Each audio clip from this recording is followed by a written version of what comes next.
repeated new highs in the price of gold. Nobody is talking about it. It's deep. It's going. Yes! And it is gone. Yes! South Darvin for the 142. Mark, you sure? Yeah, it's time to call bullshit. Bullshit on what? Every fucking thing.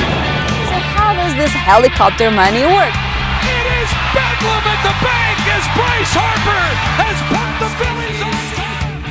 Banking system in the United Our States banking system is sound and resilient. And Alvarez belts it deep to right field. Houston goodbye. Despite another bank failure, Americans should take a deep breath and not worry about their money. They're selling, Mortimer. Did he get it? Santa Maria! Walk-off slam! Thank you for listening to podcast number 2 of Bogus Banks, Behemoth Bubbles, and Baseball Betting. I'm your host, Chase Goldman, and today is Sunday, February the 23rd. So I just want to explain a little bit about where we're coming from with some of these baseball picks. So I've got probably 8 to 10 different methods. You could call them systems of picking my baseball bets during the baseball season. In fact, I've got a spreadsheet. I just tell it, who's pitching and here's the betting line, and it tells me pass or bet on one of the teams. And so I've got 8 or 10 of these, and I feel like they're all very, very logical. Now, when we get into the regular baseball season, you got to realize that on a 7-day week, probably 5 of those podcasts, maybe 5 out of 6, maybe 4 out of 6, are just going to be, hey, here's how we did yesterday. Here's our year-to-date season loss or win, and here's today's plays. Dodgers listing, blah blah blah, whatever. Yeah. So that's the way it's going to go. On Wednesdays, I am going to struggle, and I wouldn't expect. I'm probably not going to be able to even get the plays out on Wednesday on a podcast. I might be able to get them out on Twitter, and that's probably the way I'll do that. Just tweet those out on Wednesdays, and then the other weekdays I will make a short. I think it would probably be less than a 3-minute podcast every weekday. And not just weekdays, weekends included.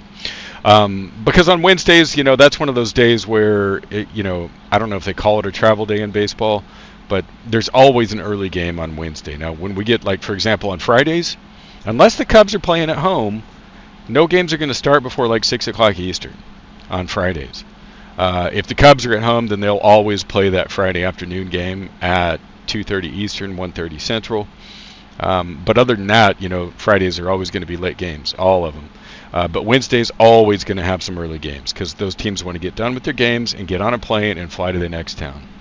So that's the reason for that. But just going back and giving you a little bit of the logic on how I'm going to come up with these plays and why I think they're logical, I'm going to give you one example. I'm almost going to give you the entire system. I'm going to give you 95% of the system. And the way it works is this. It's very, very logical. So my data goes back to 2008. And since the beginning of the 2008 season, there have been exactly 2 baseball teams that have finished the regular season having won 2 out of 3 games, 2/3 of their games, 66.7% of their games. There was the 2018 Red Sox and the 2022. Now, you might want to double check me on that one. I'm almost positive it was the 2022 Dodgers. Both those teams won 2/3 of their regular season games. So I want to bet against a team if they've won 2/3 of their games season to date. Now, an exception. If it's the first 10 games of the year, a team's only played 3 games and they're 2-1. That's not something that's going to. But once we get to game 11, those first 10 games ought to be fairly representative of what we're dealing with. So at that point, that's where I step in and start making these bets. But I'm not just going to carte blanche bet against every single team that gets to a .667 win percentage on the year to date. I also want to see a certain type of pitcher. In fact, what I'm looking for is a certain type of pitcher that's not on the mound for that good team today. But when we've got the other type of pitcher on the mound, which is the majority of the time, then when you combine that type of pitcher and the fact that they've won 2/3 of their games, Vegas is going to set that line too high. They've done it consistently for years. You can bet the other side of it, and you can't get rich making that bet, but you can make about 5 to 7% profit on that bet if you make that bet every single time it comes up. So that's what I'm going to do. Now, just to be clear, that system can lose for a year. It can even lose back-to-back seasons. But in the long run, over my 17-year sample, that system has made money. So I'm going to bet on it. So that's one example. And like I say, I've got about 8 or 10 different ways of selecting these teams that we're going to bet on each weekday. So that's the baseball, and so I do expect most of the podcasts to just be 3-minute podcasts. We're in and out, done. And then when you see one that goes 15 minutes or longer, that's going to be one where I'm going to get into the subject of, I will say this. If you think that you're going to invest your money and not have any understanding of banking, I think you got to get lucky to win. Honestly, I do. And the reason I say that is, there's the buy and hold strategy, which is what most people are just absolutely in love with, buy and hold. But what people don't realize is that, so Nixon defaulted on the gold standard on August 15th, 1971. And did you know that the price of gold has gone up more than the Dow in those 50 some odd years? So the price of the Dow on August 13th, 1971 was 856. Today it's 44.5. It's gone up by a factor of 52. Gold was statutorily priced at $35 an ounce when Nixon defaulted on the gold standard on August 15th, 1971. Today it's $2,930-ish. It's gone up by a factor of 84. So the Dow's up 52x. Gold is up 84x. Now, what the Dow has is dividends. And I don't know how to go back and compound that and find out when those dividends were paid out and then calculate what you'd have to assume the tax rate, because different people are taxed at different rates. If it's in an IRA, there is no tax. But then you'd also have to figure out, well, if the dividend was paid on this day, you would have put that money and bought back in that very same day, like a drip. And so, I do think that the Dow has probably beaten gold over that period of the time, but I don't think it's beaten by much. So most of your gains in the Dow over that 50 some odd years are due to the loss of purchasing power of the dollar. They're not due to stocks making money. They're due to a loss of purchasing power. In fact, if you start with the year, I think it was 2000, 25 years ago, the Dow has absolutely destroyed. Gold has absolutely destroyed the Dow. I believe that gold is up about 8x over the last 25 years, and the Dow is up a little over 4x. I think it's up about 4.5x.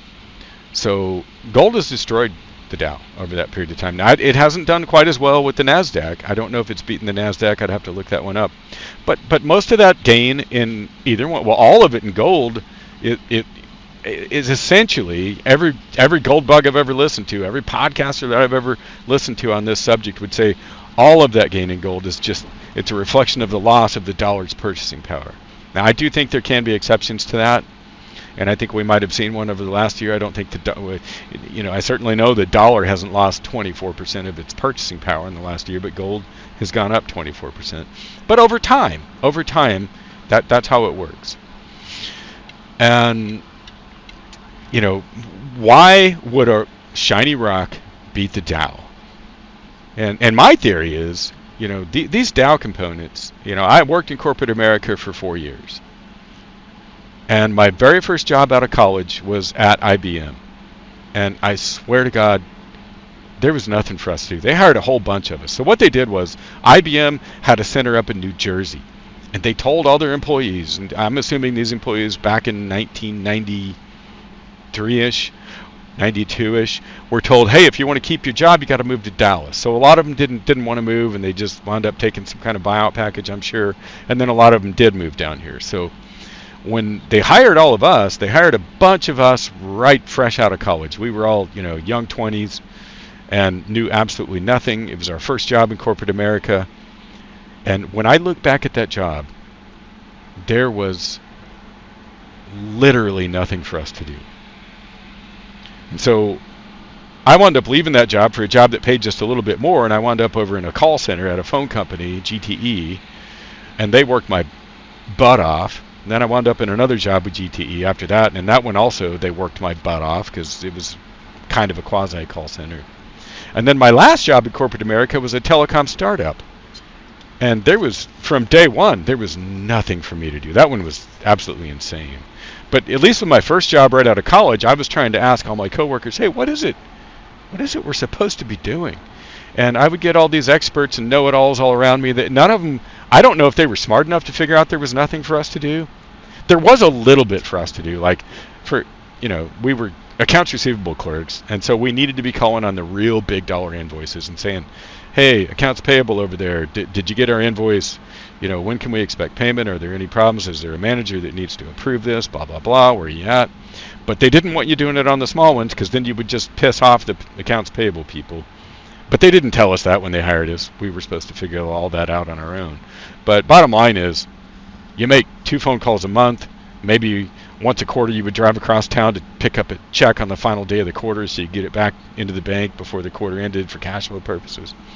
But there was nothing for us to do. And that was a well-established company. And so when companies waste that kind of money and have that many people sitting around getting paid to do nothing, and then you get your C-suite, making what they make, which is insane amounts of money compared to what they were making back in the 60s and 70s, when it seems like to me the Dow probably worked about as well as it does today. Companies made money back then. I don't know why they're paying them that now. But regardless, when those companies waste that much money, I think that's would-be shareholder profits, and they just flush them down the drain like it's nothing. All these big fancy offices and things that I wouldn't want to pay for as a shareholder. That's how they spend their money. And for that reason, it's very inefficient. And over time, you barely, if you make anything at all above the devaluation of the dollar with stocks, it ain't much more. It ain't much more. So now I've also theorized that gold will actually outperform the devaluation of the dollar over time. And the reason I've come up with this theory is when you look at gold and other commodities, it seems like whether it's wheat, oil might be the most erratic one of them all, but whether it's wheat or cotton or maybe nickel, whatever, it seems like the producers, the farmers, they're able to subsist and they're able to make a living producing these commodities, but they're never able to get absolutely filthy, stinking rich. Now, I would say that, there's not periods of time where the commodities get so underpriced that they all go bankrupt, but that does happen in oil a lot. But, with the exception of oil, it feels like to me most commodities kind of tend to stay right in that sweet spot where, they can't get filthy rich, but they're not going to go bankrupt either, but they can make a living. And so I feel like gold is in that, definitely fits that description. And unlike the other commodities like cattle or wheat, you can't store those as a homeowner living in the suburbs or in downtown New York City. You can't store that stuff at your house, but you can store gold, and that's the commodity that you can store. But here's what I'm saying. So the other added benefit of buying just a shiny rock, gold and silver, and I think it applies equally to both of them. So if you go back 40 years, just like oil, there was a lot of easy oil 50 years ago, where you'd drill a hole down not very deep at all and you'd just start pumping oil out of it. Now you got to go thousands of feet deep and do all this fracking and all this stuff. Well, gold is kind of the same way. All the easy gold has already been mined up. And so every time they finish mining good grades of dirt, well, they get that gold out of that dirt, and now they got to go to this next field over here and bring in the bulldozers and do whatever they do and build, underground mines. They've got to go get it out of this next one, but this one, instead of finding 30 grams per ton, they might only have 25 grams per ton. And then when they finish that one, maybe all that's left is 20 grams per ton dirt. And it just keeps getting harder and harder, more and more effort. So instead of having to move,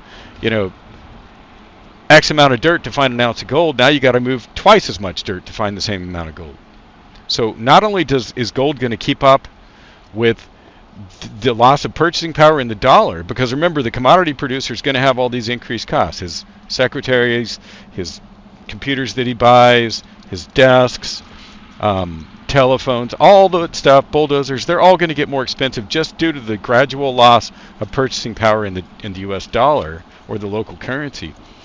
But not only that, he's got to go to shittier and shittier grades of dirt, which means he's got an added bonus on top of not only just keeping pace with the loss of the purchasing power of the dollar. You're going to get a bonus by owning that physical gold over the long run, because it's going to actually gain purchasing power because the grades of dirt that the miners are mining get shittier and shittier as each year goes by.